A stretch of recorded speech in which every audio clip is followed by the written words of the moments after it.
Inatake ng isang galit na pasahero ang driver ng sinasakyan nitong bus. Matapos ang pag-atake ay sumalpok ang bus sa isang gusali. Mga detalye ng balita, ibabahagi maya-maya.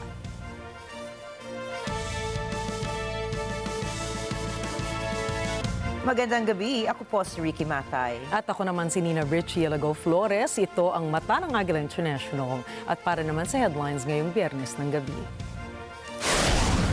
Negosasyon para sa Visiting Forces Agreement ng Pilipinas at France pag-uusapan sa buwan ng Mayo. Pinsala ng El Nino sa agriculture sector ng Pilipinas pumalo na sa 4.39 billion pesos. Russia posibleng i-downgrade ang diplomatic relations nito sa USA. Haitian Prime Minister Ariel Henry nag-resign sa pwesto. At LA Lakers 3-0 na laban sa defending champion na Denver Nuggets.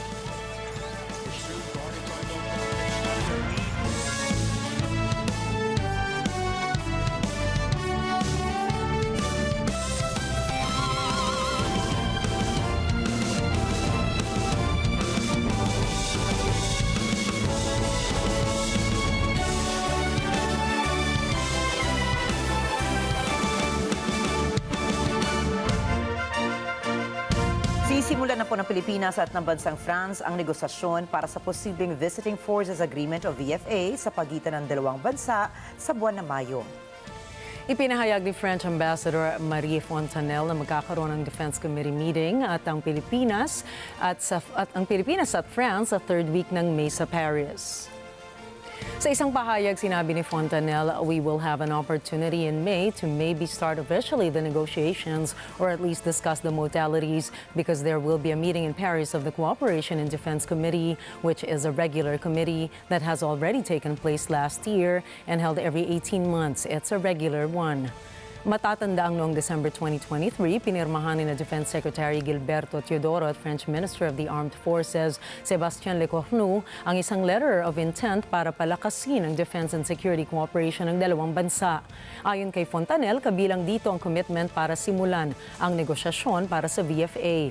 Samantala, tiniyak ng France ang commitment nito para i-maintain ang rule of law sa South China Sea at manatili itong malaya at bukas.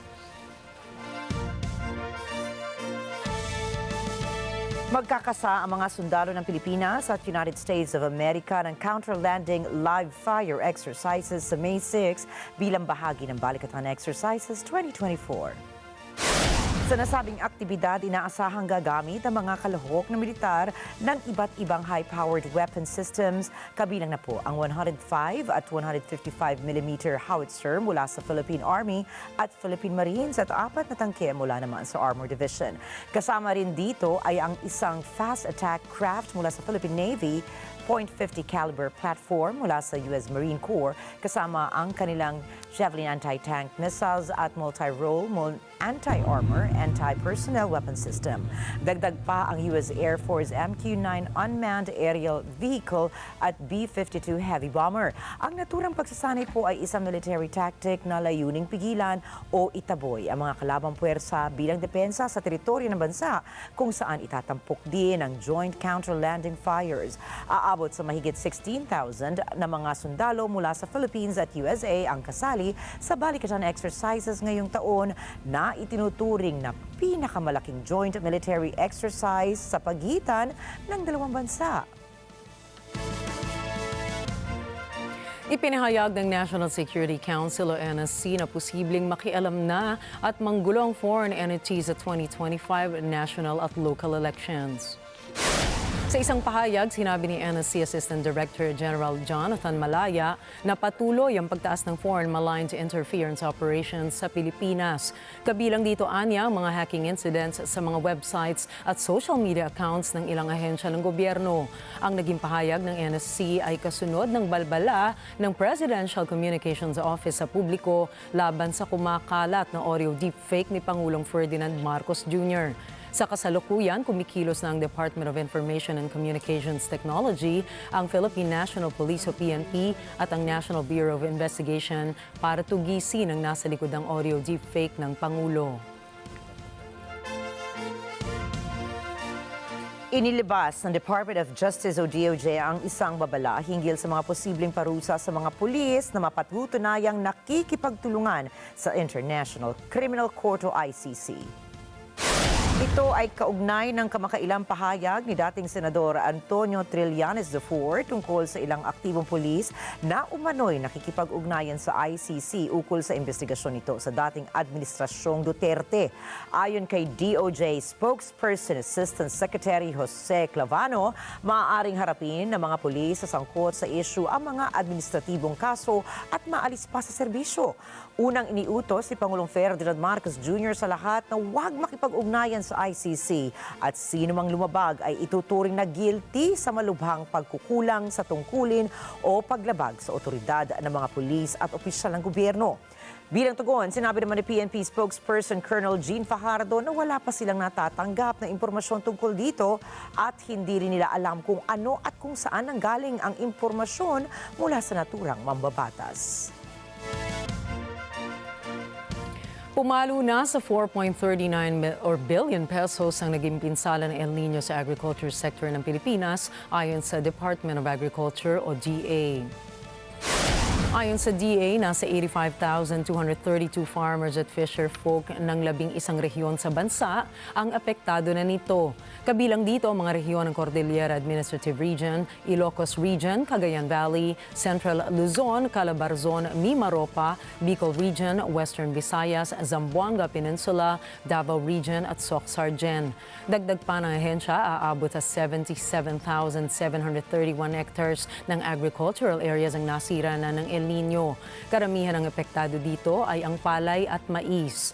Sa kasalukuyan, nagbigay na ng higit 2.16 billion pesos na halagang tulong sa mga El Nino devastated farmers at fisher folk ang ating pamahalaan. Nilinaw naman po ng Energy Regulatory Commission ang sitwasyon ng 6 na power generation company sa bansa matapos ang sunod-sunod ng pagpapalabas ng red at yellow alert status ng Luzon at Visayas grid ngayong Abril. Pinaiimbestigahan na rin ng komisyon ang mga ito dahil sa pagpalya ng mga grid na naging dahilan para itaas ang mga nasabing alerto. Inaasahan ng ahensya na ilalabas nila ang mga unang natuklasan sa kanilang investigasyon sa unang linggo ng Mayo ng taong ito. Ang mga natuklasan sa investigasyon ay magiging batayan kung dapat bang maglabas ng show cause order laban sa mga stakeholders. Layunin din itong alamin kung may mga paglabag sa mga patakaran ukol sa mga outage allowances. Bilang paalala, noong nakaraang taon, nagpataw ang komisyon ng multa sa 15 o 14 na power generation companies dahil sa paglabag sa itinakdang bilang ng outage days. Patuloy din ang monitoring ng ahensya sa presyo ng kuryente sa wholesale energy spot market dahil nagiging mas malala ang kakulangan sa supply ng kuryente kapag mataas ang demand, lalo na sa panahon ng tag-init. Hindi pa rin daw bumabalik sa pre-pandemic levels ang spending habits ng mga Pilipino. Yan ay kahit wala nang restrictions sa iba't ibang negosyo at transportasyon ngayon. Paliwanag ng Moody's Analytics, may epekto ang inflation sa pagsisikap ng mga tao na makabangon mula sa pandemyang dulot ng COVID-19 sa Asia-Pacific region. Isa ang Pilipinas sa mga bansa sa Asia kung saan ang antas ng paggastos ng mga mamimili sa mga serbisyo ay hindi pa bumabalik sa pre-pandemic levels. Ito ay kapansin-pansin dahil kahit inalis na ang restrictions sa mga negosyo at transportasyon, ay wala pa ring nagaganap na big shift o malaking pagbabago sa consumer spending habits ng mga Pilipino. Isa sa mga sinasaalang-alang na dahilan ng ilang ekonomista ay ang work-from-home setup na ipinatutupad ng ilang mga kumpanya. Dahil sa work-from-home setup, nabawasan anya ang mga taong lumalabas at namamasahe patungo sa kanilang mga trabaho. Nabawasan din ang mga taong gumagastos at kumakain sa labas dahil ang ibang mga Pilipino ay sa loob na lamang ng bahay nagtatrabaho at kumakain. Samantala, nananatiling kumpiyansa naman ang industriya ng turismo dahil inaasahang babalik sa pre-pandemic level ang bilang ng mga turistang magbabakasyon sa iba't ibang bahagi ng bansa. Asahan na po ang bagsak presyo sa produktong petrolyo sa susunod na linggo. Sa pagtaya ng Department of Energy Oil Industry Management Bureau, bumaba ng 40 o 20 hanggang 45 centavos ang presyo ng kada litro sa gasolina. 40 hanggang 60 centavos naman ang asahang magiging bawas sa kada litro ng diesel. Habang ang kerosene ay nasa 70 hanggang 90 centavos ang posibleng rollback sa kada litro nito.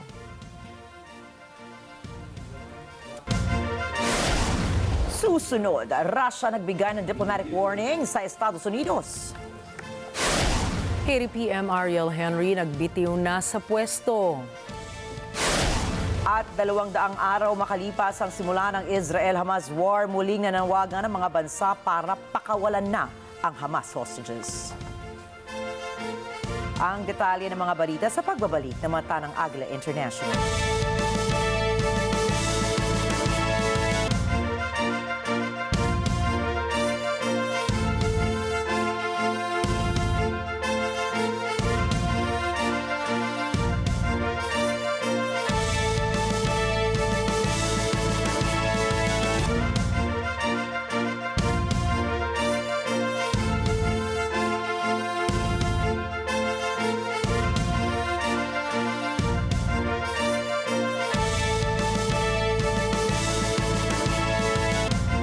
This portion is brought to you by Northview Solutions. Let us build it for you.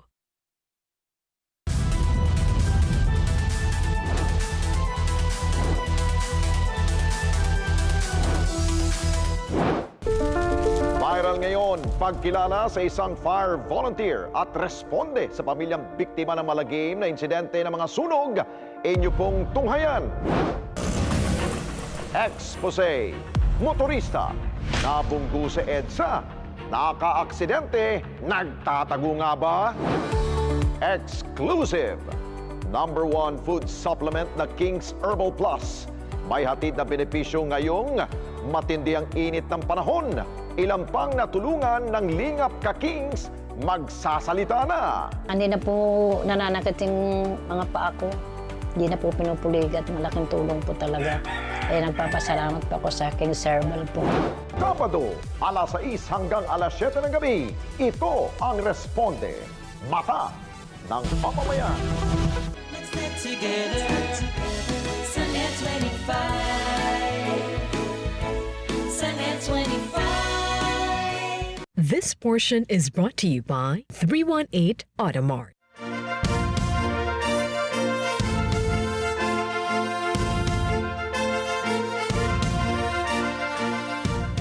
Ang Metro Manila Subway Project ay isa sa mga flagship infrastructure projects ng Pilipinas na pinangungunahan ng Department of Transportation. Layunin nito ang pagtatayo ng isang modern subway system na may mataas na kapasidad upang mapaglingkuran ang isa sa pinaka-densely populated urban areas sa mundo. Ang konsepto ng isang underground railway system ay isa sa mga minimiting proyekto ng pamahalaan ng Pilipinas sa loob ng mahigit ng 50 taon. At ngayon, dahil sa bagong proyekto, ito ay unti-unti nang maisa sa katuparan. Mayroong 17 kumpirmadong istasyon na ang ruta ay tatakbo ng 33 kilometro mula Valenzuela City hanggang Parañaque City, kasama ang isang branch line na patungo naman sa NAIA Terminal 3 sa Pasay City. Magsisimula ito sa East Valenzuela Station hanggang dumating sa Bicutan Station. Sa dating sistema, ang travel time mula Valenzuela hanggang NAIA ay umaabot ng 1 oras at kalahati. Samantalang sa bagong subway, ayon sa DOTR, maaaring bumaba ito sa 35 minuto na lamang. 41 minuto kaya o di kaya'y 45 minuto. Kapag fully operational na ang subway ay magkakaroon ng 30 tren na may habang 8 sasakyan na may design speed na 85 kilometro bawat oras at kayang magsakay ng hanggang 519,000 na pasahero kada araw. Ang kabuuang gastos para sa proyektong ito ay tinatayang nasa 488.5 billion pesos, kung saan ang karamihan ay pautang mula sa Japan International Cooperation Agency. Nagsimula ang konstruksyon ng nasabing subway noong 2019 pa, ngunit may mga sagabal dahilan ng pagkaantala nito tulad ng pagkuha ng lupa, issue sa right-of-way, delay sa mga bayarin at syempre pa ang COVID-19 pandemic. Dahil dito, ang tunneling para sa subway ay nagsimula lamang noong Enero 2023 at inaasahang magiging fully operational sa taong 2029. Sa pagbabalik ng ating mga balita, dapat magkaroon ng kumpiyansa ang China na makipag-usap sa legally elected government ng Taiwan. Yan po ang pinahayag ni Taiwan President-elect Lai Ching-te matapos niyang italaga sa pwesto ang mga opisyal ng kanyang National Security and Diplomacy Team. Sinabi ni Lai na nahaharap sa isang malaking hamon ang kanyang National Security Team dahil sa pagbangon ng authoritarians at pagpipilit ng China na makalapit sa Taiwan. 因为面对极权主义的兴起，中国的步步进逼，国安团队责无旁贷，要以国家为己任，扛起守护国家的责任。未来我将率领这一支国安劲旅，以和平为灯塔，民主为指南针。 Hindi pa gusto kasi ng China ang liderato ni President-elect Lai at ilang beses nang napaulat na itinuturing sila ng China na isang mapanganib na separatista. Ilang ulat na rin nag-alok si President-elect Lai na makipag-usap sa China, subalit lagi siyang tinatanggihan ng gobyerno ni Chinese leader Xi Jinping. Sa kabila naman ito, muling nanawagan si Lai sa China ng isang dialogo. Naniniwala si President-elect Lai na ang pakikipag-usap sa China ay ang tamang paraan para sa isang cross-strait exchange na posibleng pumawi ng political tension sa pagitan ng Taiwan at Beijing. Sinuportahan si President-elect Lai ni Taipei Foreign Ministry spokesperson Jeff Liu at incoming Foreign Minister Wellington Koo. Binigyang diin ng administrasyon ni Lai na patuloy na pinalalakas ng China ang military system nito kung kaya't dapat mapanatili ng Taipei ang kapayapaan sa Taiwan Strait. 中国日益升高对台的军事威胁，并逐步片面改变台海现状，已引起国际社会的高度关切与重视。 另一方面，国际的关切也证明了台海议题绝非中国宣称的中国内政。外交部感谢国际社会对台海和平稳定的高度重视。我们的首要目标就是在复杂化对岸的计算，来让中国可能的轻举妄动的时间表，也就是它冒进的这样的军事作为的时间表，不断的往后延。 不断往后递延，来确保台海区域的和平稳定。 Inumpisahan na ng Ukraine ang paggamit ng mga longer-range ballistic missile na lihim na ibinigay ng United States laban sa Russia. Ipinadala ang mga armas na ito bilang bahagi ng isang US support package at dumating na nga ngayong buwan. Ayon sa mga opisyal, hindi inilabas sa publiko ang pag-deliver ng mga missiles upang mapanatili ang operational security ng Ukraine sa gitna ng gyera. Ang mga missiles ay nauna ng ginamit upang salakayin ang mga Russian targets sa Crimea. Inaasahan ng Ukraine na mas maraming mga missiles at armas ang darating mula sa US matapos na aprubahan ng US Senate ang $61 billion na economic and military support. Сьогодні президент Байден підписав ухвалений Конгресом пакет підтримки. Підтримки, зокрема української, шлях довжиною півроку подолали. Хто б що не казав, але ми здобуваємо підтримку, якої потребуємо. Потребуємо, щоб надалі захищати життя від російських ударів. Gayunpaman, inihayag ng Russia na ang mga bagong armas ay hindi pa rin magbubunga ng pagbabago sa resulta ng digmaan. Nagbigay na ng diplomatic warning ang Russia sa Estados Unidos. Ito ay matapos maipasa sa US Congress ang kontrobersyal na Rebuilding Economic Prosperity and Opportunity for Ukrainians Act o REPO Act. Pinirmahan din agad ni US President Joe Biden ang REPO Act na nagbibigay otoridad sa Estados Unidos na kumpiskahin ang Russian sovereign assets na nasa ilalim ng US jurisdiction. Ang assets na ito ay ibibigay ni Biden para sa pagsasaayos ng ekonomiya at pagsuporta sa Ukraine. Sinabi ni Deputy Foreign Minister Sergei Ryabkov na maaaring i-downgrade ang diplomatikong relasyon ng Moscow sa Washington kung itutuloy ng Estados Unidos na i-expropriate ang ang frozen Russian assets. Dagdag ni Rabkov na pinag-aaralan na ng Moscow ang gagawin nilang countermeasures laban sa Estados Unidos at iba pa miyembro ng G7 countries. Pinaninindigan ng Moscow na pagnanakaw ng Russian assets ang gagawing pagkumpiska ng Estados Unidos. Dati nang nagbabala si Kremlin spokesperson Dmitry Peskov na kung itutuloy ni President Biden ang expropriation ng Russian assets, sisirain lamang umano ng Estados Unidos ang sarili nitong ekonomiya, gayon din ang global financial system. Matatandaang nag-issue ang Estados Unidos at mga kaalyado nito ng freeze order para sa $300 billion na pera ng Russia. Kabilang ito sa sanctions o parusa ng West at European Union sa gobyerno ni Russian President Vladimir Putin. Matagal nang ninanais ng Washington na ibigay ang frozen assets ng Russia sa Ukraine upang magamit ito ni President Volodymyr Zelensky.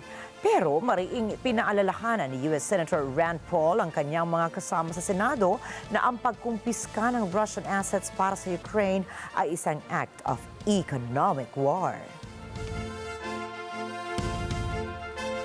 Inanunsyo ni Prime Minister Ariel Henry ang kanyang pagbibitiw sa pwesto. Après de longs mois de pourparlers, de débats, de dialogue avec le support de la communauté internationale, une solution a été dégagée avec les forces vives organisées de la nation sous l'égide de la communauté caribéenne CARICOM. Aujourd'hui est donc un jour important dans la vie de notre chère République. Ce jour, en effet, ouvre la perspective d'une solution dont l'objectif fondamental, faut-il le rappeler, est d'adresser la crise multidimensionnelle que connaît le pays en vue d'arriver à un dénouement définitif. Sa kanyang resignation letter, nakasaad na marapat na ito ay magbitiw dahil sa mga nagaganap na kaguluhan sa nasabing bansa. Naniniwala ito na naging sapat ang kanyang paninilbihan, lalo na noong nahaharap sa hamon ng bansa niya. Ibibigay na lamang niya ang pamamahala ng bansa sa binuong Transitional Council kung saan pansamantalang itinalaga si Finance Minister Michael Patrick Bolsvert bilang interim Prime Minister hanggang sa magkaroon ng bagong gobyerno. Ang Transitional Council ay binubuo ng 7 voting members at 2 non-voting observers na ang trabaho ay magtalaga ng bagong Prime Minister at gabinete. Magugunitang noong Pebrero ay sumiklab ang kaguluhan mula sa mga gangs kung saan kanilang inatake ang mga paliparan at pantalan sa capital na Port-au-Prince. Le Conseil présidentiel, émanation de cet accord politique qui exprime une vision commune de la transition construite par les secteurs et représentant un engagement responsable envers le peuple haïtien, s'attellera au lancement de 5 grands chantiers.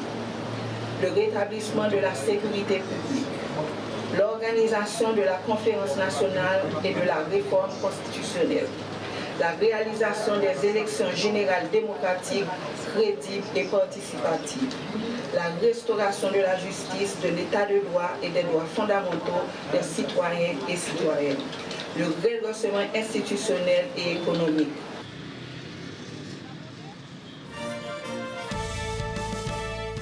Sa wakas, nanumpa na ang Transitional Ruling Council ng Haiti sa gitna ng kaguluhan sa bansa dahil sa anarkiya at karahasan ng gangs. Ang panunumpa ay maituturing na unang hakbang sa pagbuo ng panibagong gobyerno at eleksyon doon. Jeff Sanidad para sa report. Nakapanumpa na ang bagong Transitional Council ng Haiti na may 9 na miyembro.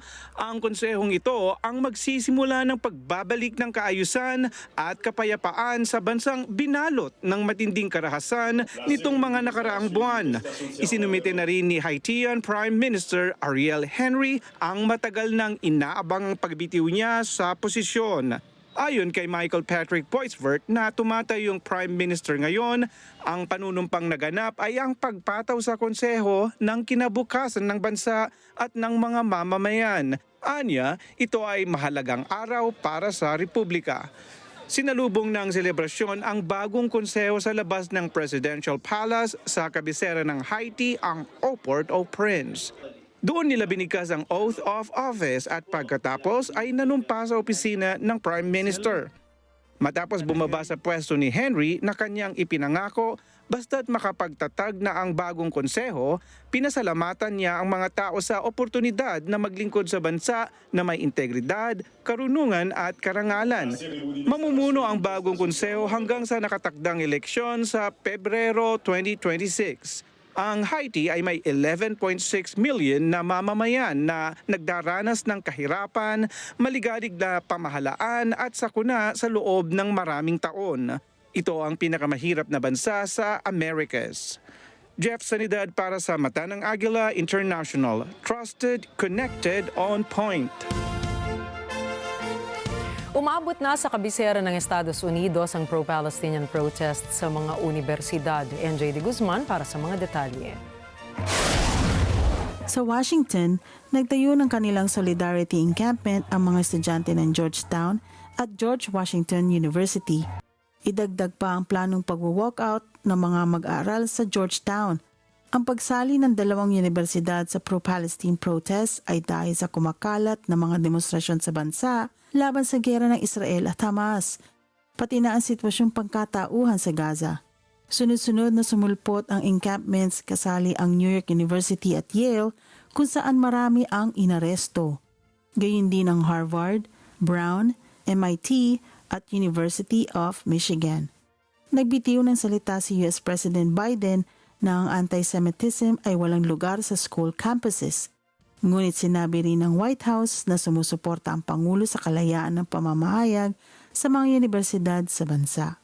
NJ de Guzman para sa Mata ng Agila International, trusted, connected, on point. Sa isang pahayag na nawagan sa Hamas sa mga leaders ng 18 bansa na pakawalan na ang natitirang hostages na binihag mula pa noong October 7. Narito po ang report ni Myla Simbulan.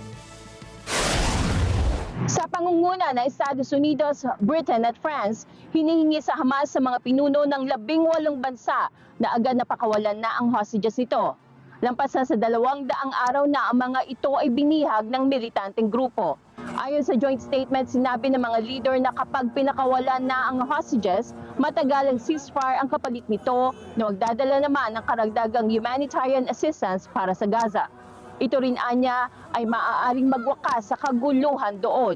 Dagdag pa ng mga leaders, sinusuportahan nila ang mga mediation efforts upang maibalik na ang kanilang mga mamamayang hostages ng Hamas. Batay sa estema ng Israel, may 129 na tao ang nasa poder pa ng Hamas, kasama na ang 34 na sinasabi ng militar na patay na. Noong Oktubre 7, inatake ng Hamas ang Israel at dumampot ang grupo ng mga 250 bihag. Naging mitse ito ng sinasabing deadliest war sa pagitan ng Israel at Hamas.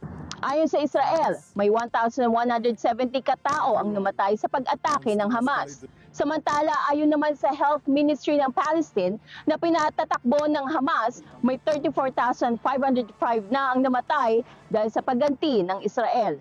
Myla Simbulan para sa Mata ng Agila International, trusted, connected, on point.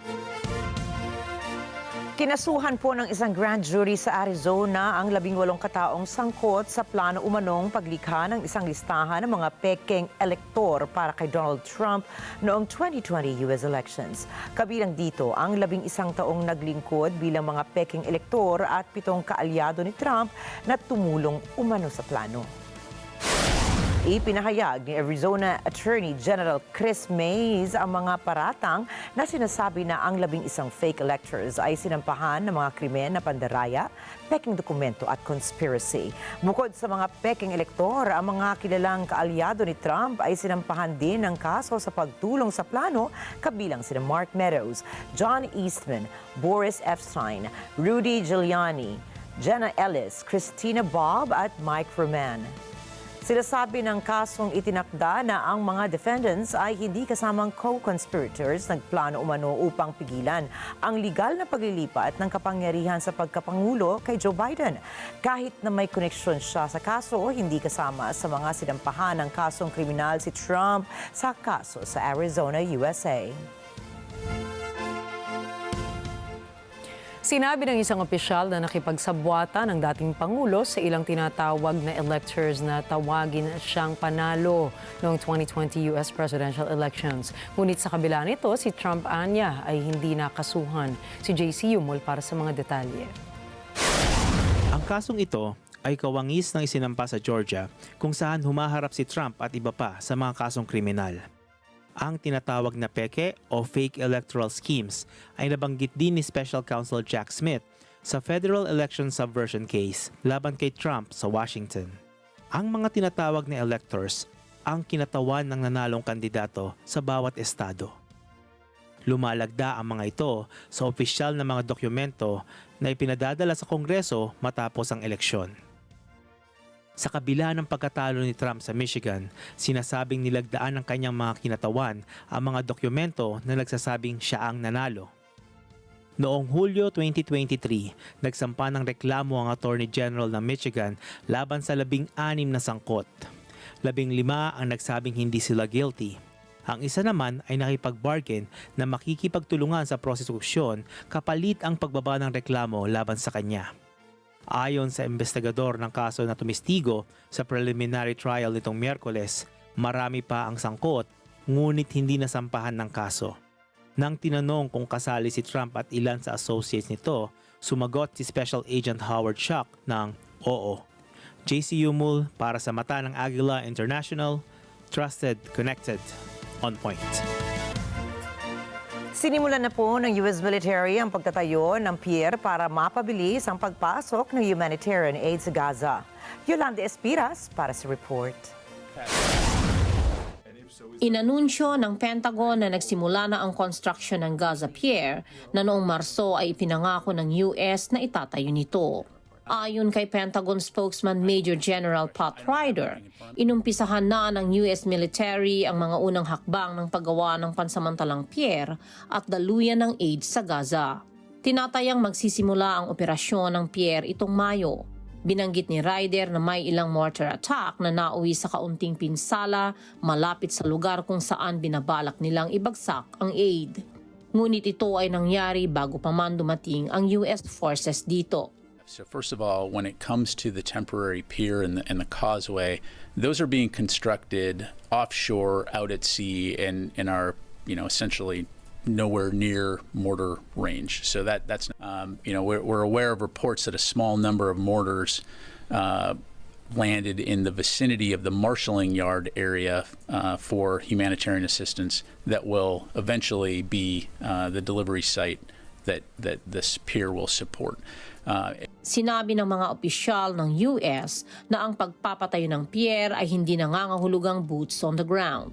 May American troops lang na magtatrabaho malapit dito na bibigyan naman ng seguridad ng Israeli forces. Yolanda Espiras para sa mata ng Agila International. Trusted, connected, on point. Susunod, ByteDance naglabas na ng pahayag laban sa paglagda ng TikTok ban. Shenzhou 18 crew lumapag na sa International Space Station. At LA Lakers nasa must-win territory na laban sa Denver Nuggets. Iba pang detalye ng mga balita sa pagbabalik po yan ng mata ng Agila International.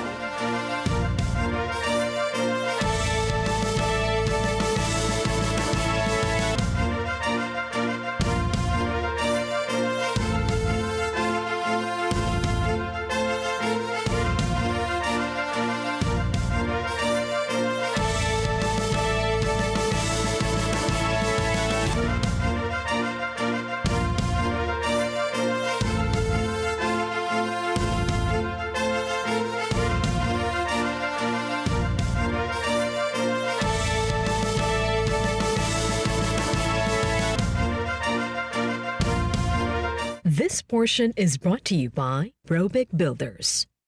Ang mga maiinit na balita at rumaratsyad ang usapan ng bayan. ihahatid namin sa 100%! 100% ang pagbabalita. 100% talakayan. Lunes hanggang Biyernes. Alas 5 hanggang alas 7 ng umaga. Live na live sa Radyo Agila 1062 Mega Manila. At sa Net 25. 100%! Sa Net 25, let's net together. Sa Net 25. Are you ready for an epic journey? Tara na't sumama sa isang exciting experience kung saan ating aalamin ang history and stories behind the different landmarks in Rizal Province. Matakam at ma-amaze sa iba't ibang Rizal delicacies. Kumanda na ring ma-refresh sa isang fun and windy experience sa Windmill Farm ng Pililla, Rizal. Abangan lahat ng yan dito lang sa Ito Ang Tahanan. Tuwing Sabado at Linggo, alas 8 ng umaga.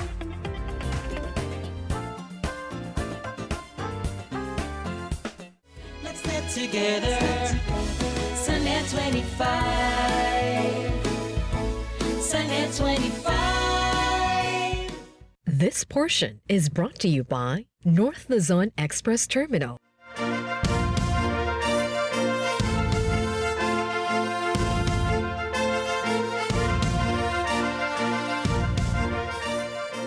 Nagbabalik po ang mata ng Agila International.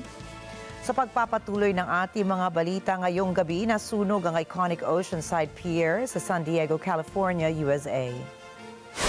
Ayon sa Oceanside Fire Department, sumiklab ang sunog dakong alas 3 ng hapon sa bakanting restaurant lot na dating establishment ng Ruby's Diner. Dagdag ng ahensya, 3 US Coast Guard ships ang rumisponde para apulahin ang apoy. Ipinahayag naman ni Mayor Esther C. Sanchez na walang nasaktan sa nasabing insidente. Iniimbestigahan ng GMA authorities ang sanhi ng pagkasunod. Taong 1888 nang naitayo ang historic Oceanside Pier, pero paulit-ulit itong kinukumpuni dahil sa pinsalang natatamo nito sa mga sunog at bagyo. Mapapanood po ang pag-atake ng isang pasahero sa driver ng sinasakyan nitong bus sa Oklahoma. Ayon sa mga saksi sa loob ng bus, nagalit ang pasahero na nakilala bilang si Tyrone Harrison dahil hindi pagpayag ng driver na makapara ng maaga itong si Harrison. Sa sobrang inis ay hinila ni Harrison ang driver papaalis sa pwesto nito. Tumulong naman ang isa pang pasahero para awatin si Harrison. Matapos mapaalis ng pasahero ay sa hindi inaasahang pagkakataon ay sumalpok ang bus sa isang gusali. Sinubukang tumakas ni Harrison pero nahuli at naaresto agad ng rumesponding pulis. Dinala naman sa ospital ang driver para magpagaling sa natamo nitong minor injuries. At magsipaghanda po tayong lahat dahil ayon sa mga eksperto, magiging madalas at mas matindi ang La Nina at El Nino sa mga susunod na taon. Ang climate phenomena na El Nino at La Nina ay nagdadala ng heat waves, lamig, matinding ulan at matinding tagtuyot sa maraming bansa. Ayon sa Center for Research on the El Nino Phenomenon o CFEN at the Peruvian Meteorology and Hydrology Agency o CENAMI, ang naranasang El Nino ng South America kamakailan ay isa sa mga pinakamatindi simula noong taong 1950. Ipinaliwanag ni CFEN Director Yolanda Gonzalez Hernandez na ang pattern ng El Nino ay nagkaroon na ng maraming pagbabago. Kung dati ay walang significant impact ang El Nino phenomenon, ngayon ay madalas na itong nangyayari at tumitindi pa ang init ng panahon. Binanggit din ni Director Gonzalez Hernandez na mas magiging mabilis ang pagbabago ng temperatura mula sa La Nina papunta ng El Nino o El Nino papunta ng La Nina. Anya, dapat na ring asahan ang pagdating ng La Nina sa ikalawang bahagi ng taong ito habang magiging mahina naman ang epekto ng El Nino sa South America.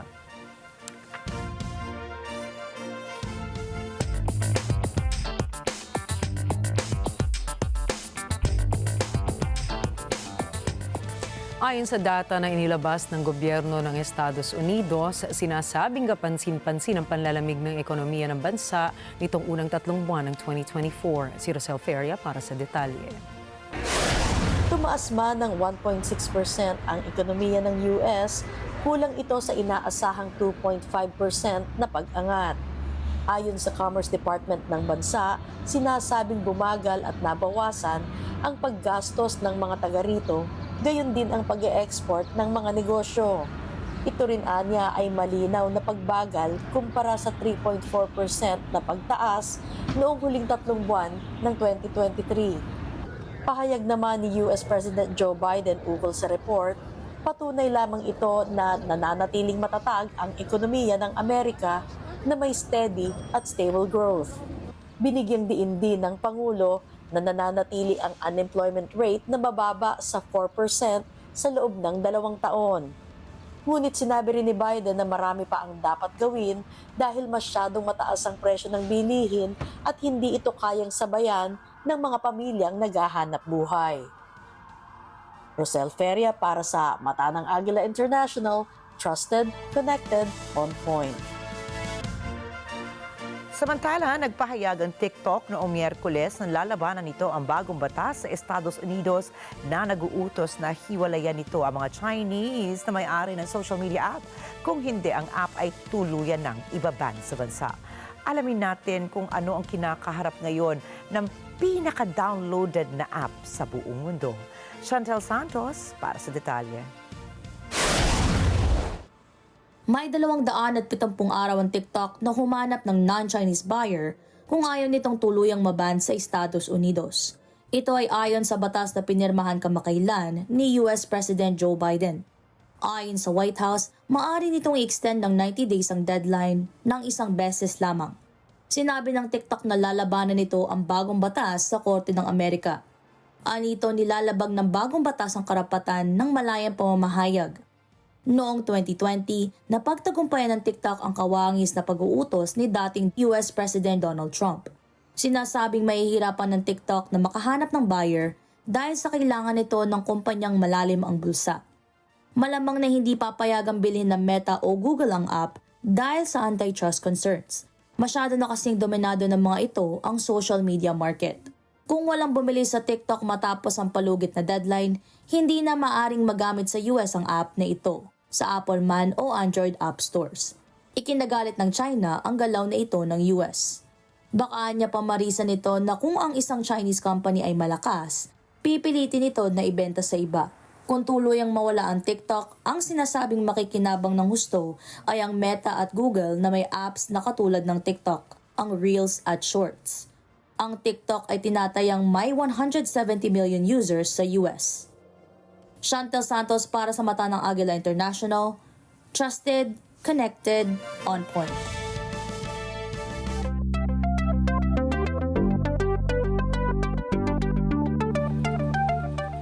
Ibanilik na sa Estados Unidos ang mga tuntuning gagarantiya sa open access ng internet. Ito ay matapos ang botohan sa US Federal Communications Commission o FCC nitong Huwebes. Marjorie Quintos para sa detalye. Matagal nang pinagtatalunan ang tinatawag na net neutrality sa pagitan ng FCC at ng mga korte sa US. Nanindigan ng dalawang partido na kapwa nila kinakatawan ang kalayaan sa internet. Ang 2015 net neutrality rules ay sinuportahan ni dating US President Barack Obama. Ngunit nang palitan siya ni Donald Trump, nabaligtad ang party majority ng FCC at inalis ang mga pagbabago sa internet rules.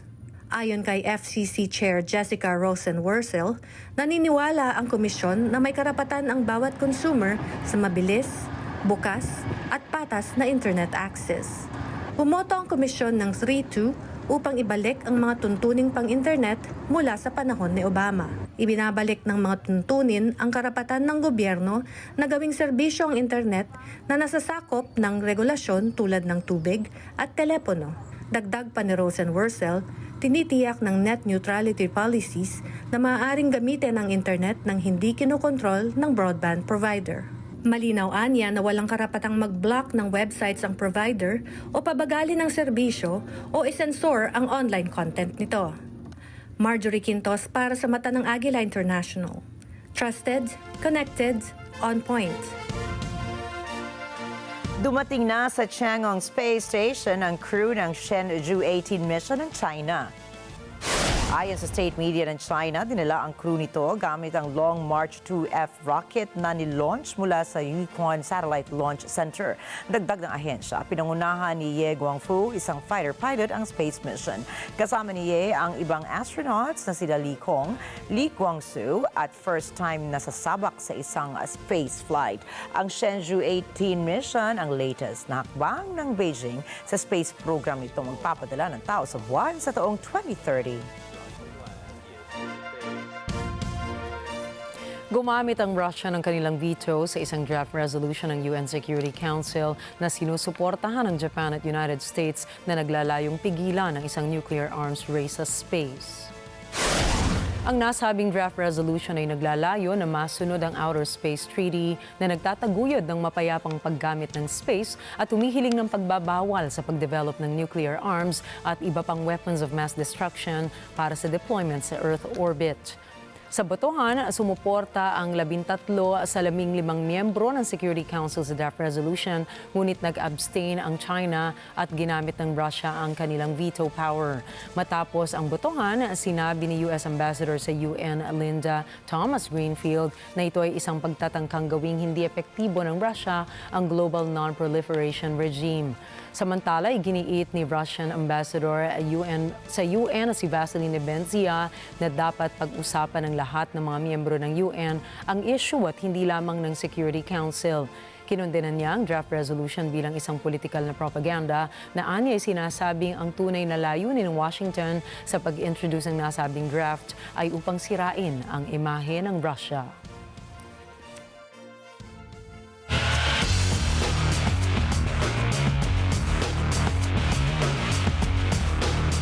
Balitang sportsman po tayo. Nakuha na ng Nigerian chess champion na si Tunde Onakoya ang world record para sa pinakamatagal na chess marathon matapos maglaro ng higit kumulang 60 hours ng walang talo. I can't process a lot of the emotions I feel right now. I don't have the right words for them, but I know we did something truly remarkable. I mean, in documented human history, no one has ever played chess for this long, 56 hours non-stop, and we just broke that record. And I think we can keep going for a few more, maybe minutes or hours, so the next person finds it extremely difficult to break the new record as well. Sinimulan ng 29-year-old naman lalaro ang kanyang challenge para makalikom ng $1 million para sa pagpapaaral ng mga bata sa Africa. Nakakuha naman siya ng nagpas $120,000 sa pag-live stream ng kanyang world record attempt. Base sa unang press release ni Tunde, 58 hours lamang ang target para matalo ang dating record na 56 hours, 9 minutes, and 37 seconds na nagawa noong 2018 ng dalawang Norwegians. Ngunit diretso na niya ito hanggang 60 hours. Hindi pa kinukumpirma ng Guinness World Records Organization ang kanyang recorded attempt. 3 a.m. last night, that was the moment I was ready to just give it all up and just go to bed. But Nigerians traveled from all over the world and they were with me overnight. Nobody went home. People came from London, from Tennessee, and we were singing together. They were dancing together, and I couldn't just give up on them because Talagang sa NBA playoffs nga naman ang lugar kung saan legends are born and legacies are made, kung saan sinamahan ni Joel Embiid ang fellow Sixers legend na si Allen Iverson na makaabot ng 50 points sa isang playoff game, habang ang koponan naman ni LeBron James ay nasa do-or-die mode na dahil sa 3-0 lead ng Denver Nuggets. Si Vin Pascua para sa balita. The fact that they're going down deep to start. Embiid gets right to work. Gumawa si Joel Embiid ng playoff career high na 50 points para iangat ang host na Philadelphia 76ers laban sa New York Knicks sa score na 125-114. Ito'y para putulin ang pamamayagpag ng Knicks sa first round series ng Eastern Conference. Nagpasok si Embiid ng 13 of 19 mula sa field at 19 of 21 mula sa free throw line. Si Tyrese Maxey naman ay nagdagdag ng 25 puntos. Si Kelly Oubre Jr. naman ay umiskor ng 15 at si Cam Payne ay may 11 para sa home team. Talagang pinairal nila ang kanilang motto na trust the process. Dahil kahit iniinda ni Embiid ang Bell's palsy syndrome, ay talagang pinakita niya na siya ang the process, na kayang iangat ang sinimulan na kultura ni The Answer na si Allen Iverson. Sa kanyang performance ay silang dalawa lamang sa buong team history ng Sixers ay may nakatala ng 50 puntos sa isang playoff game. Pinangunahan naman ni Jalen Brunson ang Knicks na may 39 na puntos at 13 assist, habang nagdagdag si Josh Hart ng 20 puntos at may 17 si OG Anunoby, habang si Isaiah Hartenstein naman ay nakakuha ng 14 na puntos. Sa kanilang pagkapanalo ay napatagal nilang serye at may pag-asang tumabla sa Game 4. Force feed Embiid. Boy, contact and he hits anyway. Sa West naman ay nasa must-win territory na ang koponan ni LeBron James at ang LA Lakers matapos matalo sila ng defending champions na Denver Nuggets 3-0. Lalo pang nalubog sa pagkatalong Los Angeles Lakers matapos muli silang biguin ng Denver Nuggets sa score na 105-112. Para sa ikatlong sunod na laro, nagkaroon ng double-digit na lead ang Lakers sa Nuggets. Nakaabanse ang Denver laban sa Los Angeles sa maraming parte ng laro at na-outscore pa ang Lakers 34-22 sa ikatlong quarter. Sa kabila ng 33 puntos mula kay Anthony Davis, 26 na puntos at 9 na assist mula kay LeBron James at maging 22 puntos at 4 na steals mula kay Austin Reeves, nabigo pa rin ang Lakers sa Nuggets sa ika-11 sunod na pagkakataon. Maging si Charles Barkley ay tila nagpahiwatig na ng isang sweep, makarang ilabas ang walis sa set. Dahil dito, inaasang ibibigay ng Lakers ang lahat para mapanatiling buhay ang kanilang season. Para sa Balitang Sports, Vin Pascua para sa mata ng Agila International. Trusted, connected, on point. 7 to play. And this right here is just beautiful. Over the hands of Anthony Davis. So pretty, so efficient.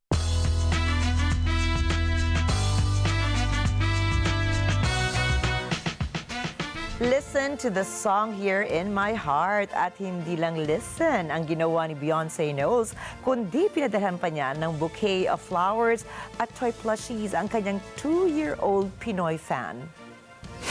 Kwento ni Bea Fabregas, pinost niya sa TikTok ang video ng anak niyang si Tyler.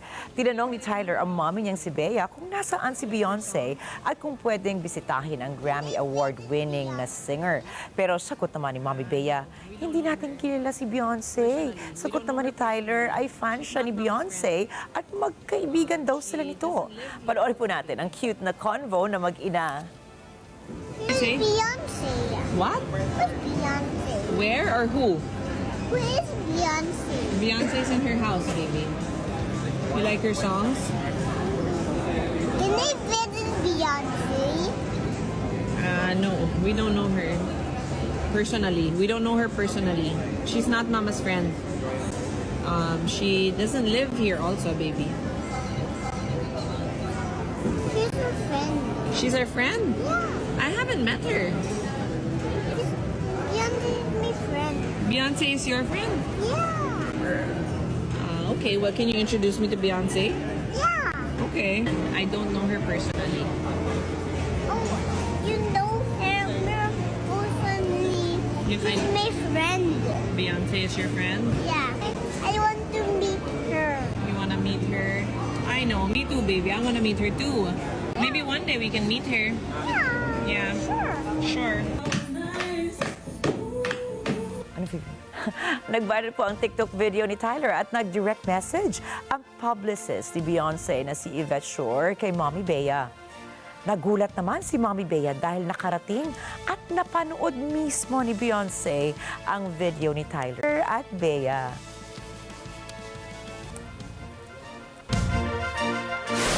Susunod, isang hippopotamus sa Japan, pinagkamalang lalaki. Ang original mascot ng viral cryptocurrency na Dogecoin nahanap na. At abangan ang iba pang mga istorya pagdating ni Alma Angeles at ng Net25 World News. Mga detalye pa rin ng mga balita pagbabalik po ng Mata ng Agila International.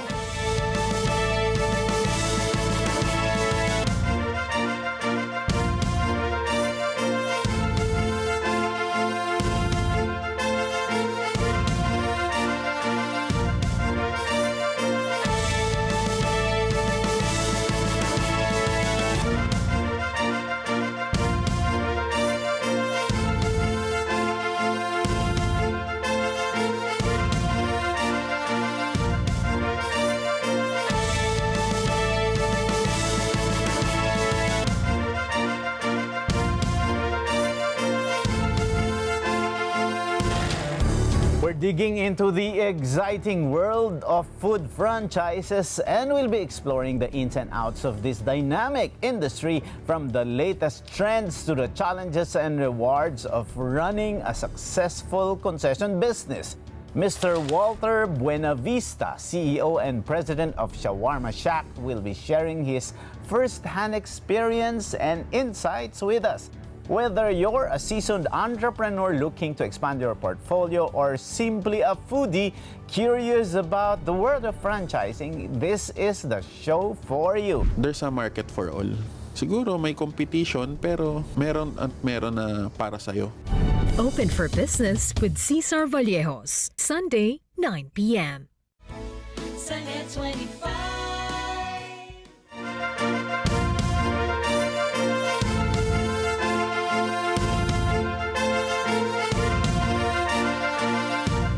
Noong dumating si Jen Chan sa isang zoo sa Japan noong 2017, walang sino mang nagduda kung ano noon ang 5 taong gulang na hippopotamus ay lalaki. Ang taong nangangalaga sa Mexican Zoo kung saan unang nanirahan si Jen Chan ay nagsabi na ang hippo na iyon ay lalaki at ang mga dokumentong kalakip ng pagkuha sa hayop ay nagpapatunay din sa impormasyong iyon. 7 taon ang lumipas at nagkaroon ng nakakagulat na discovery ang mga tauhan ng zoo. Si Jen Chan na ngayon ay 12 years old na ay babae pala. Ayon po sa Osaka Tenoshi Zoo, habang tumatanda si Jen Chan, hindi siya nagpakita ng mga tipikal na pag-uugali ng lalaking hippo at hindi rin makita na maayos ang kanyang mga reproductive organs. Napansin ng mga tagapangalaga ng zoo na si Jen Chan ay hindi lumalapit na parang lalaking hippo sa mga babaeng hippopotamus at hindi rin nagmamarka ng kanyang teritoryo katulad ng ibang lalaking hippo. Ngunit kamakailan lamang, kinumpirma ng zoo sa Osaka na isang institusyon sa labas na nagpatupad ng mga DNA test at natukoy na si Jen Chan pala ay girl na girl. Sa kabila ng pagkatuklas sa ito, sinabi ng zoo na hindi nila babaguhin ang pangalan ni Jen Chan na pinili sa pamamagitan ng isang public contest. Ang mapusyaw na mukha ni Kabosu na ngayon ay may senyas ng kahinaan na ang unang bagay na napapansin sa Shiba Inu. Siya ay kinilala bilang sikat na meme para sa mga millennials at mga nag-inspire ng isang cryptocurrency na nagustuhan ni Elon Musk na nagkakahalaga ngayon ng $23 billion.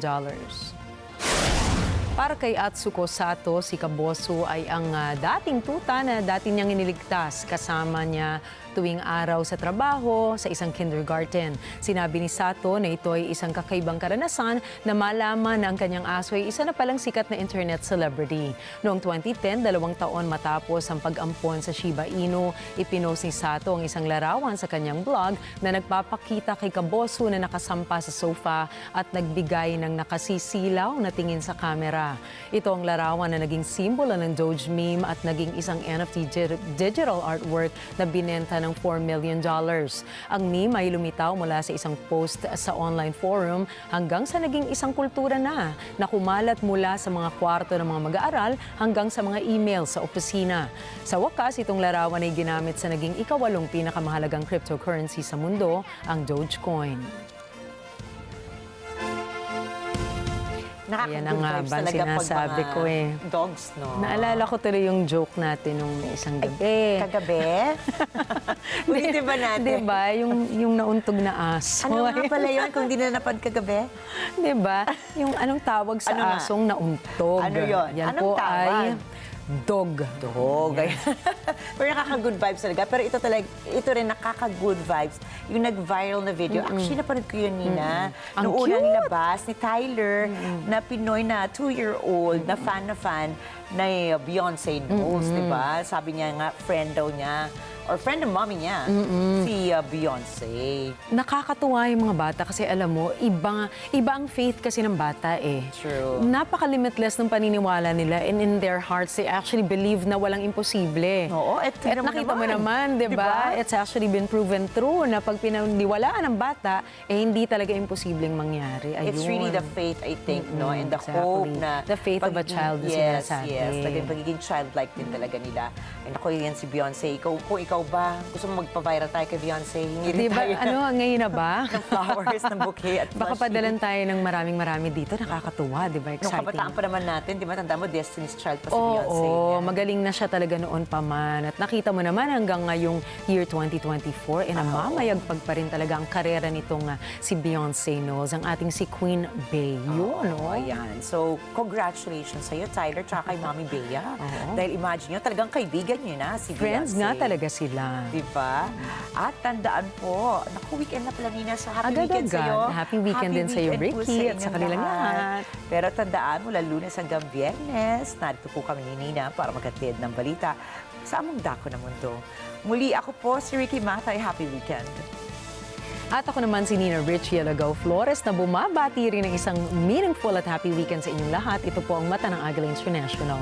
Para sa mga balitang nangyari sa iba't ibang panig ng mundo, punta naman po tayo kay Alma Angeles para sa Net 25 World News. Take it away, Alma.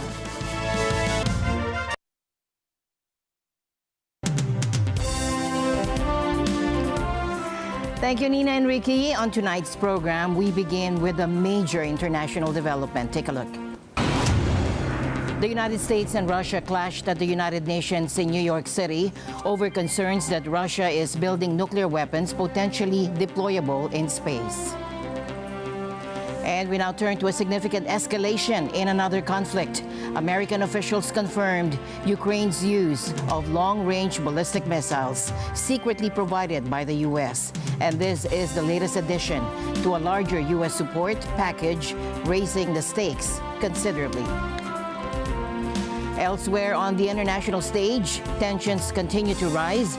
U.S. Secretary of State Antony Blinken directly warned China regarding its actions in the Philippines, reaffirming U.S. commitment to its ally.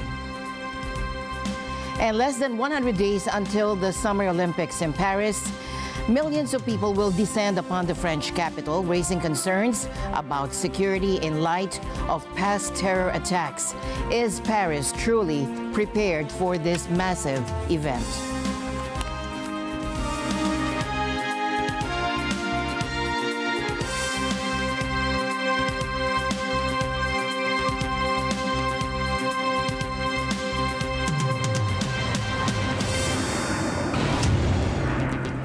The past 2 years have been marked by ongoing conflicts in geopolitics, and it seems that another one may be brewing, and this time in outer space. Major world powers are currently at odds over the issue of nuclear weapons in space, with the US and Japan pushing for a resolution to ban these weapons. However, Russia has rejected this proposal. Take a look. Today, our council is once again being involved in a dirty spectacle prepared by the US and Japan. This is a cynical ploy. We're being tricked. This time, it's being promoted by Japan and US, who authored the draft resolution we're to vote on. At first glance, it looks harmless. It looks positive. Because officially, it's devoted to a topic that's of great importance to the international community. That's the non-placement of WMDs in outer space. Yet behind this fig leaf, there was a cunning plan that was concocted by our Western colleagues. It has nothing to do with the laudable objective I mentioned earlier. Does Russia's veto signal a change in their stance on nuclear weapons in space? Western intelligence suggests Russia may be developing a nuclear-powered anti-satellite weapon. We are not talking about a weapon that can be used to attack human beings or cause physical destruction here on Earth. Any anti-satellite capability should be of general concern. Imagine a world where your phone calls don't connect, your GPS goes haywire, and even your internet access vanishes. Sounds like a sci-fi movie, right?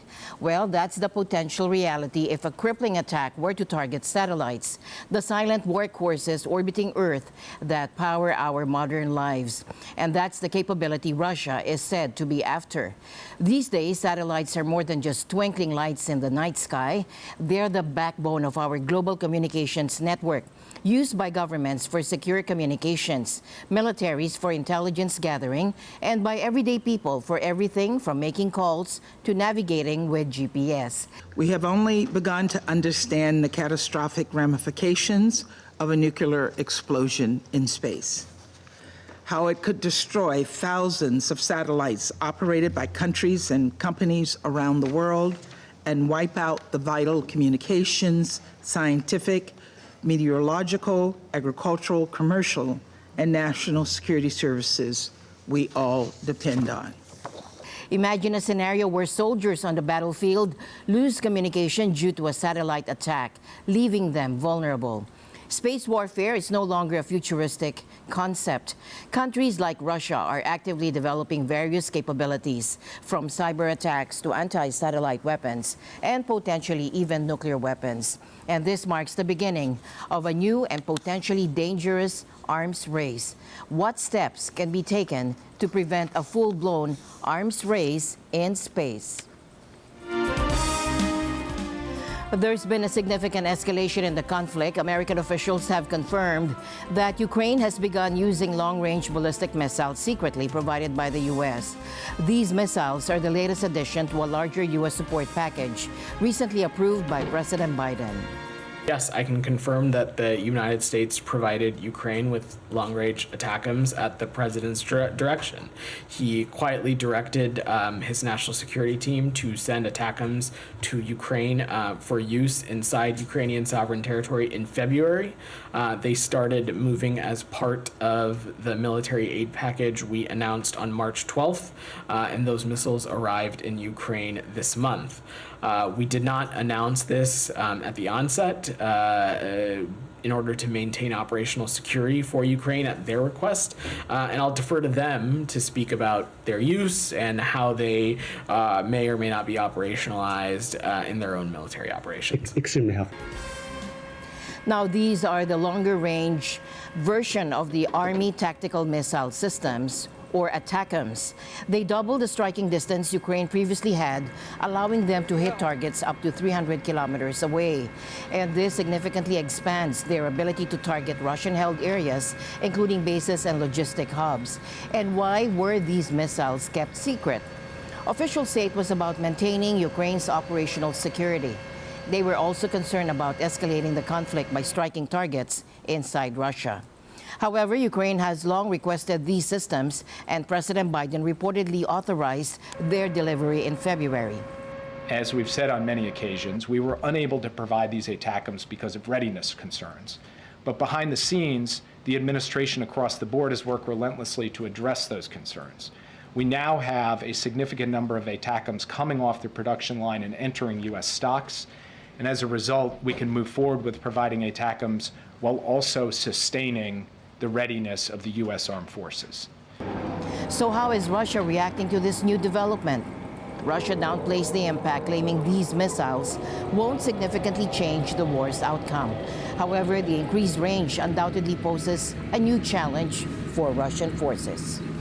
NATO Chief Jens Stoltenberg says Ukraine's success in its war with Russia will depend on continued support from its allies.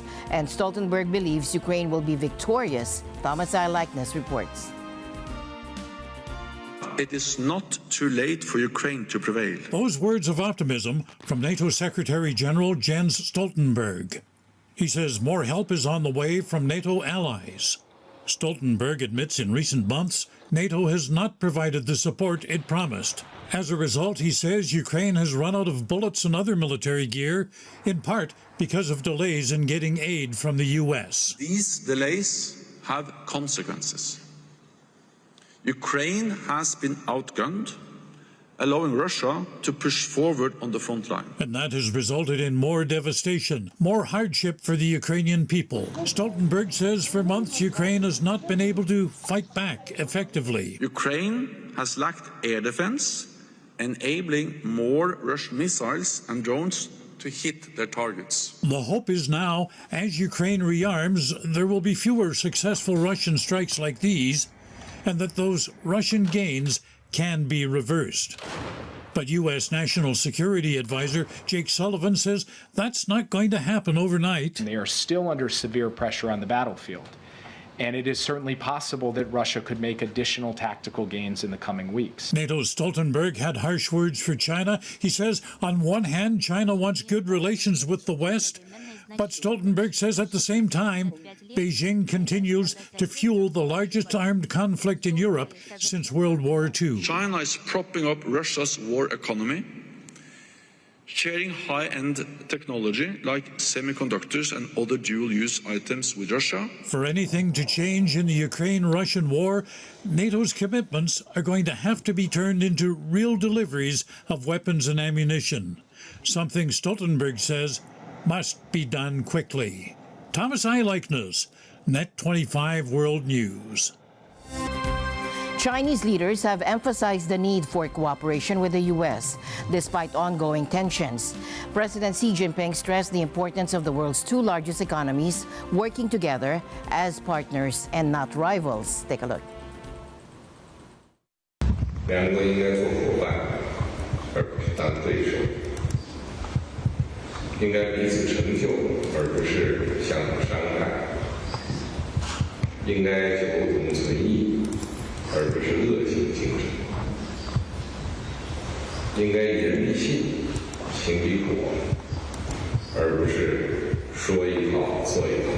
We are committed to maintain and strengthen the lines of communication between us, to advance that agenda, and again, to deal responsibly with our differences so that we avoid any miscommunications, any misperceptions, any miscalculations.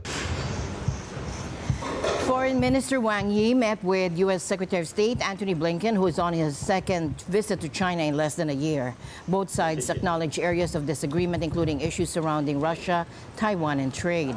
Secretary Blinken expressed optimism for progress, while China's foreign minister warned of a potential downward spiral if disagreements aren't addressed. 但另一方面，中美关系的负面因素仍在上升，面临着各种状况。中国的正当发展权利遭到危害，中方的核心利益不断受到挑战。中美是坚守稳定向前的正道，还是重蹈螺旋下滑的覆辙？ 是摆在两方面前的重大问题。 Tensions remain high due to recent U.S. actions, such as restrictions on technology exports, and regulations on Chinese social media apps. Now, these issues are likely to persist, especially with the ongoing U.S. elections.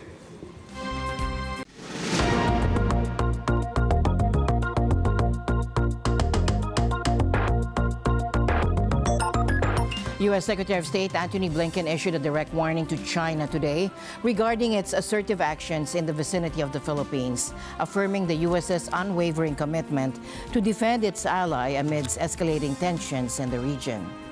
In today's meetings, I discussed the PRC's dangerous actions in the South China Sea, including against routine Philippine maintenance operations and maritime operations near the Second Thomas Shoal.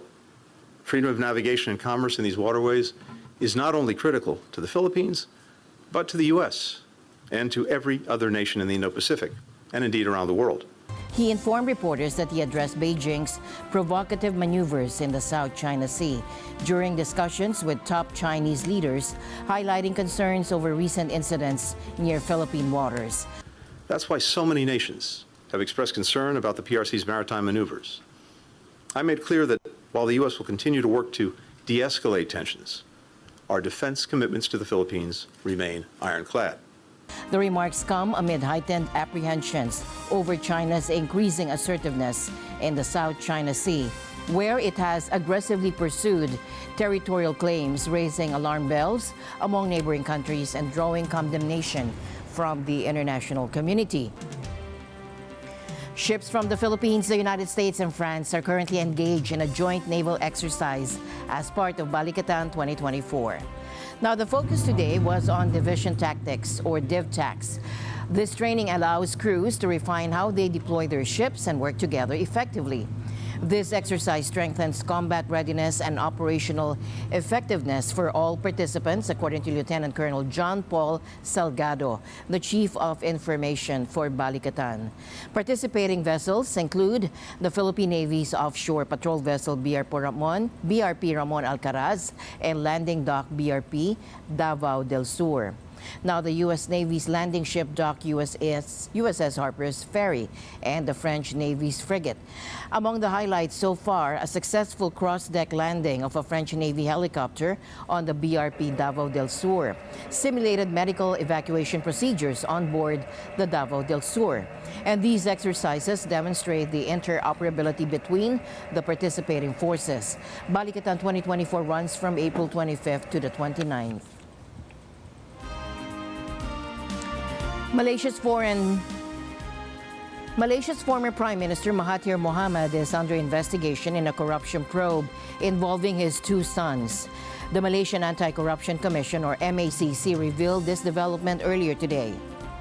Now, according to MACC's Chief Commissioner, Azam Baki, the investigation stems from revelations in the Panama Papers with Mahathir's eldest son, Mirzan Mahathir, already under scrutiny since January.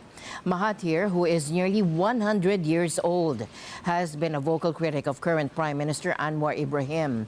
However, an aide to Mahathir, speaking anonymously to AFP, stated that Mahathir has not received any formal notice regarding the investigation. Prime Minister Anwar Ibrahim, who came to power in 2022 with promises to combat corruption, has denied allegations of using the MACC to target his political adversaries. The MACC initiated its probe in August 2022, focusing on individuals and entities linked to the Pandora and Panama Papers. The Panama Papers were leaked documents that revealed the offshore financial activities of many high-profile individuals and organizations around the world. The papers exposed widespread tax evasion among the global elite and have led to numerous investigations and legal actions in several countries. Now, in a related development in February, the MACC brought charges against former Finance Minister Daim Zainuddin and his wife for failing to disclose assets. Now, Daim, a close associate of Mahathir, is among those facing legal action. Now, East Africa is facing a devastating humanitarian crisis as torrential rains linked to El Nino trigger floods and landslides. Tanzania has been hit the hardest, with Prime Minister Kassim Majaliwa reporting over 155 deaths and 200,000 people affected. Now, Kenya hasn't been spared either, with heavy rains causing chaos in Nairobi and claiming at least 45 lives since March. President William Ruto has called an emergency meeting to address the crisis.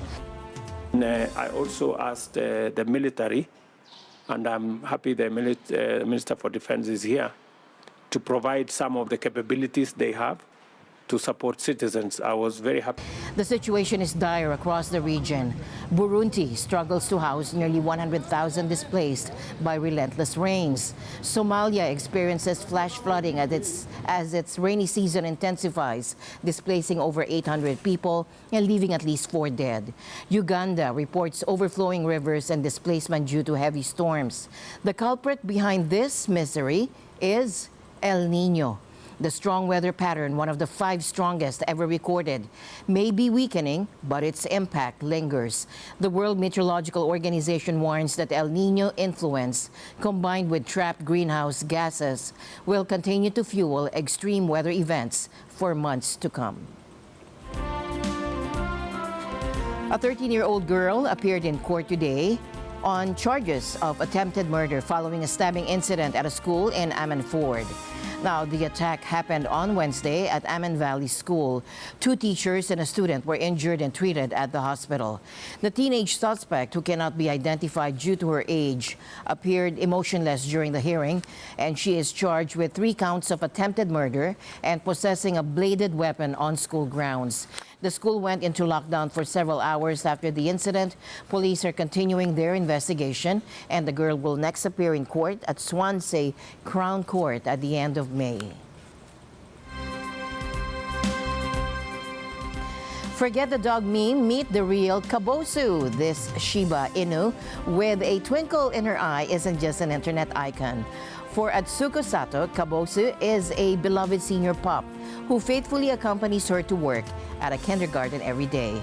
While the internet knows her as the face of Dogecoin, a $23 billion cryptocurrency championed by Elon Musk, Kabosu's true story is one of love and loyalty. Take a look.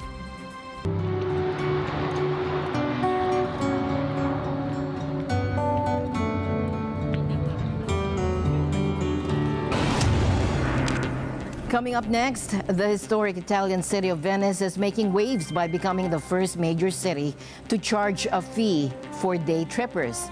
And this pilot program aims to curb overcrowding and protect the city's delicate ecosystem. Elise Daniel will report later. And with the Summer Olympics in Paris fast approaching, anxieties rise about the French capital's preparedness for a massive influx of visitors. The city's history of terror attacks fuels concerns. And can Paris ensure a safe and successful event? That and more when we come back.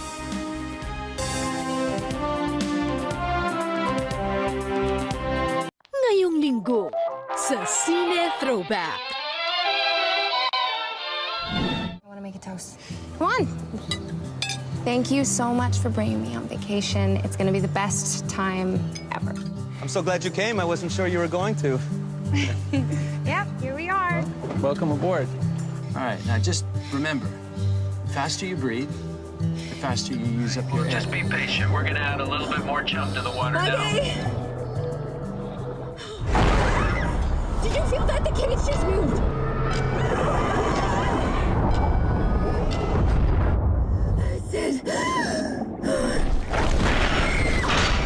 Ngayong linggo, alas 12 ng tanghali. Dito lang sa Net 25. Let's net together. Sa Net 25. Sa Net 25.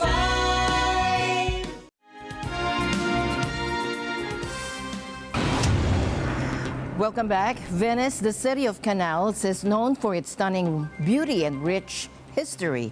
However, the crush of tourists has become a major concern for the city's residents.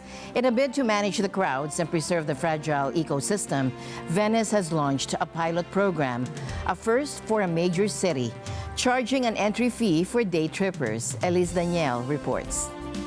For the first time, visitors exploring Venice for the day will have to buy a €5 ticket enforced by spot checks at key points of entry into the UNESCO World Heritage Site.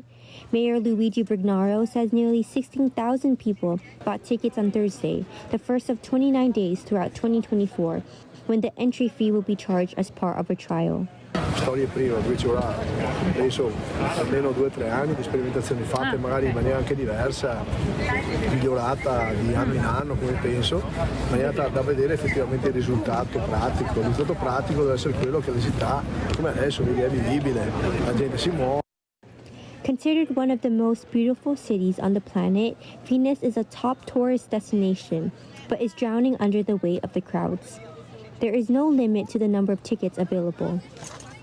Instead, the goal is to highlight the busiest days and try to persuade day trippers to choose other times. I don't think so, because it seems like if I'm coming all the way from out of the country, €5 just getting access to the city, I wouldn't mind paying it. So, I mean, to me, I don't think it's going to make a big difference.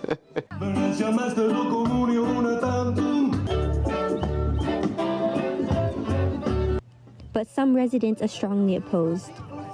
About 300 people protested near the Santa Lucia train station on Thursday morning, holding up signs such as "Stick it to the ticket" and "Venus is not for sale." I actually didn't know. My friend told me before we came, and we heard it on the tram, but we didn't really know about it too much. It's a good thing that there's those QR codes everywhere, but other than that, we didn't know about it. Vu que Venise est assez petit, oui, c'est quand même bien d'avoir quelque chose pour contrôler un petit peu, éviter qu'il y ait beaucoup trop de monde et que ça soit impossible à circuler, quoi.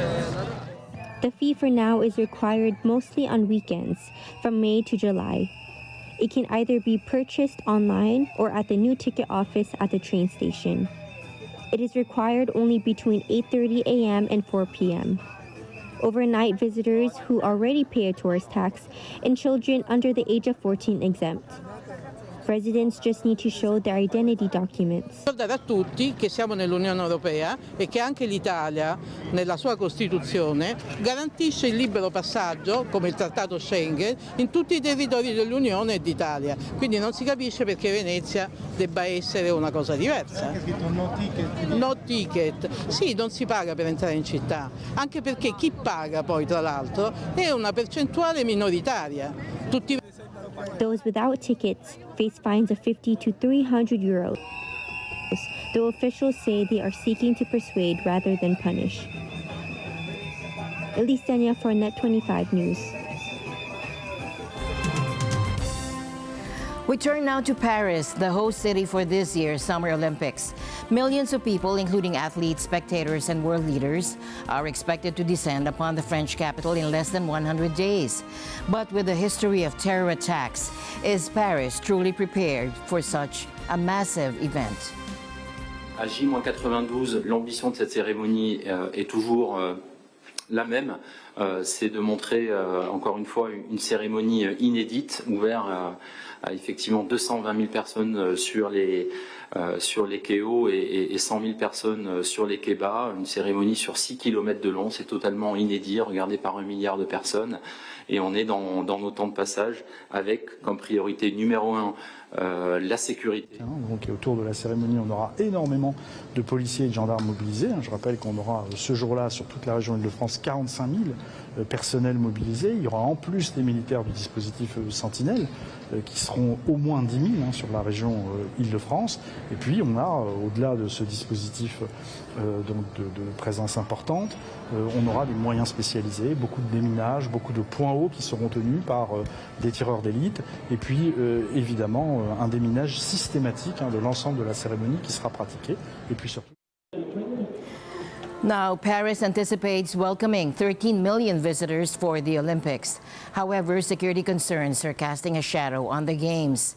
Initially, the Seine River banks were planned for the spectacular opening ceremony. However, security officials have expressed concerns about securing such an open venue. President Macron himself now suggests a more conventional location like a stadium. France has faced several devastating terror attacks in recent years, including the Charlie Hebdo shooting and the Bataclan massacre. Now, these events raised a red flag for Olympic security. Additionally, recent incidents of stolen laptops containing security plans, coupled with potential flaws in the anti-drone technology, further amplified these concerns. Now, the French government is deploying a significant security force comprised of 45,000 military and police personnel, along 22,000 private security agents. The cost is also expected to escalate significantly beyond initial estimates. Now, despite the challenges, the Macron administration insists they are working tirelessly to ensure the Olympic success and prevent any security breaches. And that's a wrap for tonight's news. I'm Alma Angeles on behalf of the Mata ng Agila International team. Thank you for joining us. Have a good night. We'll see you back next week.